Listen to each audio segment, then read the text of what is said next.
చూసుకున్నట్లయితే ఆదివారంకి సంబంధించిన వెదర్ రిపోర్ట్తో మీ ముందుకు రావడం అయితే జరిగింది. ఆదివారం నాడు మనం చూసుకున్నట్లయితే కేరళ, కర్ణాటక, తమిళనాడులో అతి భయంకరమైన వర్షాలు అయితే రాబోతూ ఉన్నాయి.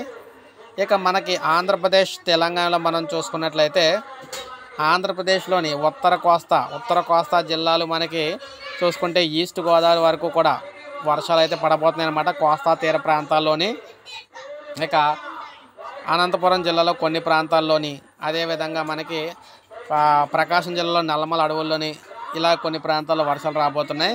అదేవిధంగా తెలంగాణ విషయానికి వచ్చినట్లయితే కర్ణాటకను ఆనుకొని మనకి ప్రాంతాల్లో, తెలంగాణ ప్రాంతాల్లో వర్షాలు అయితే రాబోతున్నాయి అనమాట. సో ఈ విధంగా మీరు ఇక్కడ చూసుకోవచ్చు అనమాట, ఏ ప్రాంతాల్లో వర్షాలు రాబోతున్నాయి ఏంటి అనేదిని. సో ఈ విధంగా మనకి చూసుకున్నట్లయితే ఇప్పుడు మనం చెప్పుకున్న ప్రాంతాల్లో వర్షాలు అయితే రాబోతున్నాయి, మిగిలిన ప్రాంతాల్లో ఎండలు అయితే కాయబోతున్నాయి అనమాట. సో ఇది మన ఆదివారంకి సంబంధించిన తాజా సమాచారం. ఒక లైక్ చేయండి, సబ్స్క్రైబ్ చేసుకోకపోతే మన ఛానల్ సబ్స్క్రైబ్ చేసుకొని ఫాలో